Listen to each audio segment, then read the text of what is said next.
Close your eyes for a moment and picture a scene from the 1920s. Can be any scene. Now imagine it today. Over the past 100 years, we've seen advancement in almost every facet of life that we know. Cars, streets, houses, technology. And none more so than in the field of medicine. Look at an operating theatre today and compare it to what an operating theatre looked like 100 years ago. It would be almost unrecognizable. And there's a reason for this. It's because the advancement in the medical field percolates immediately into the system. But that's not the case for education. If you look at classrooms from 100 years ago and then classrooms today, whilst there's newer furniture in the pictures, the structure is the same. And schools tend to be the same. We have homework, tests, quizzes, marching bands, sports teams. None of these have changed. So we have to ask ourselves why. And in order to answer that question, I want to talk to you about the theory of plane crashes. Malcolm Gladwell, in his 2008 book, Outliers, devoted an entire chapter to the ethnic theory of plane crashes. And what the chapter shared with us is that rather than one single catastrophic event being the reason for most plane crashes, it's a small series of accumulating errors that causes planes to crash. And the chapter talks specifically about two of these incidents. Firstly, Korean Air Flight 801, which was flying into Guam in 1997 and which went down, killing 229 people. And when the crash scene investigators had finished, the result was that the belief was that it was the role of cultural hierarchy that had caused the problem.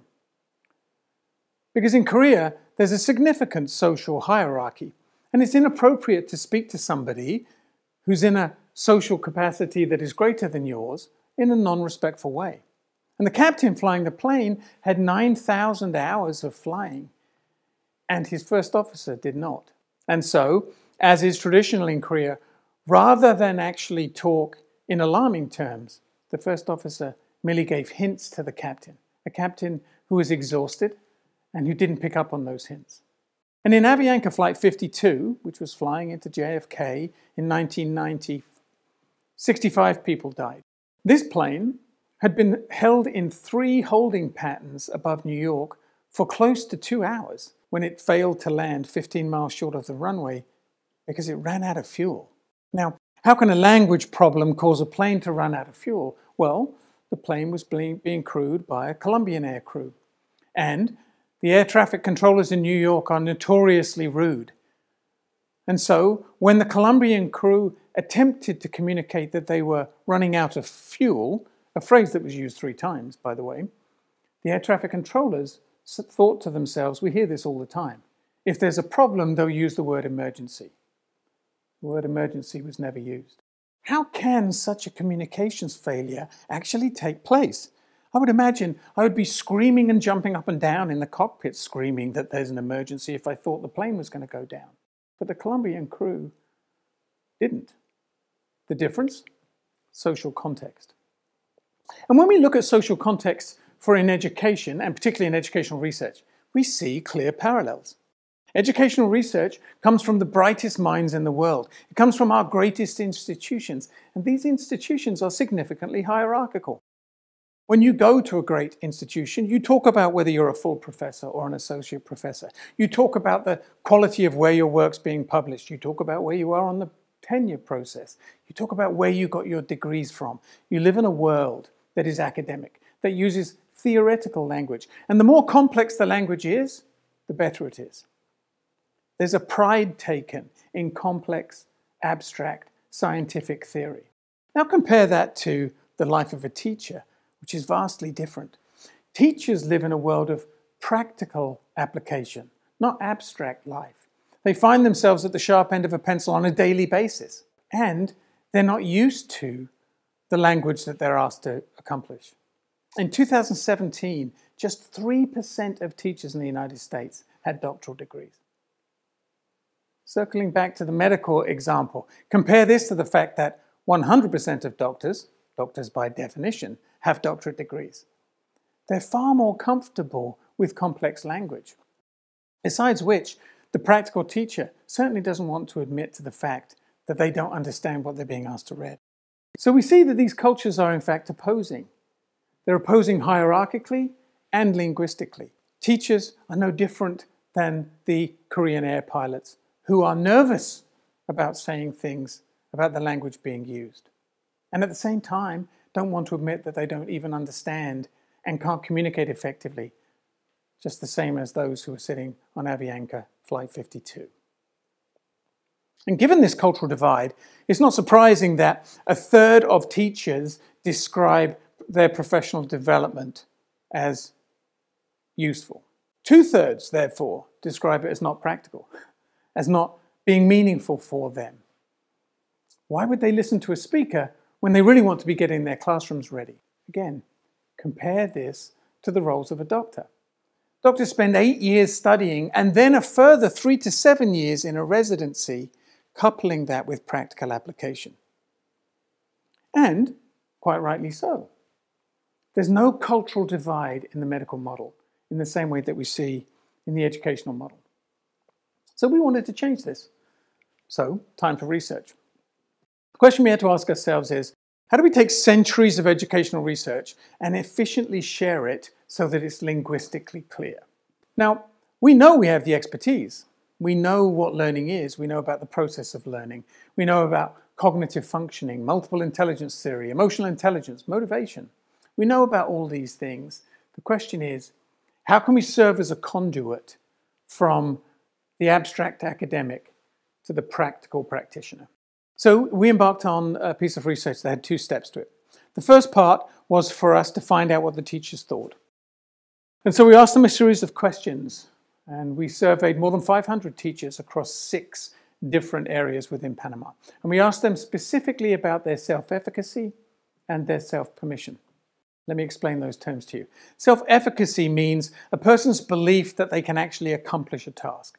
My belief that I can actually do my job well. And self-permission? Well, self-permission's my belief that I'm allowed to do my job well. Am I allowed to make the decisions I need to in order to be successful? And the idea is that once we collected this information, we would then try to design something that would be culturally appropriate, that would be able to share with teachers the research that they need in a very simple form to improve their efficacy and/or their permission. And here's what we found out. We found out that a teacher's confidence or their efficacy is linked directly to their experience. And we would expect that. The longer time you spend in the classroom, the more you believe you can be successful in the classroom. You learn practically. But we found out that self-efficacy was not impacted in any way by the level of qualification that a teacher had. Having advanced degrees did not make a teacher feel that they could do their job any better. And when we asked them questions about self-permission, we actually found the reverse to be true.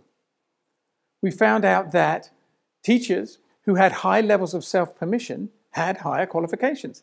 If they had more degrees, they believed quite clearly that they had more permission to make decisions in the classroom. But the level of education that they had did not actually impact their confidence levels to be a good teacher. And again, this makes sense, right? The hierarchical determination of a level of a degree will share with you the ability that you're allowed to make your own decisions. And in many senses, we believe that advanced degrees equals more intelligence, right? That's a whole other talk, by the way. So what we attempted to do then was to take this information, to put it together into a package that would work for teachers. And we needed to ensure that whatever technology we chose to use would actually speak to the teacher the way they wanted to be spoken to. Imagine then our planning team attempting to take volumes of decades of educational research and to be able to put it into simple TikTok videos. We needed to be able to share evidence-based practice. We needed to make it completely simple. It had to be convenient. It had to speak to teachers in their own language, had to be shared over time, and it had to be creative so that they would be motivated to watch it. So we created the Apple a Day application. And what is this? It's a simple application that we built out. And we gave it to a smaller group of teachers, and we let them try it out for 30 days and 90 days. And then we gave them interviews and surveys to find out what they thought of it. The application was totally bilingual. It was created in Spanish and in English. It was culturally appropriate. We paid close attention to teachers' cultural legacy, had musics and photos in the ways that you would expect it to. The app started with a daily thought video, a 60-second video involving music, pictures, and written text, where we would take very complex theory and present it to teachers in simple, entertaining sound bites. We then had a section of supporting videos where teachers, if they were interested in the concepts that they had just watched about, could actually watch more detailed information, 10, 20-minute videos about the same subject area. Lastly, we created a section of supporting articles, the very research-based articles that teachers said that they didn't like to read, but that they could go in and take a look at if they wanted to genuinely find out more.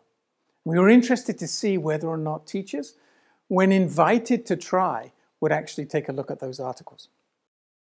We organized this information into monthly themes: classroom management the first month, instructional strategies the second, planning and assessment the third. And all of the videos were then archived into libraries. So teachers had access to all of these resources 24 hours a day, 7 days a week. What did we learn from the experiment? Well, before I share the results with you, what I'd like to be able to do is to show you what I mean by this social experiment. So I'm going to start by actually reading for you a little section of the results section of the dissertation write-up for this project. The independent between groups ANOVA yielded a statistically significant effect.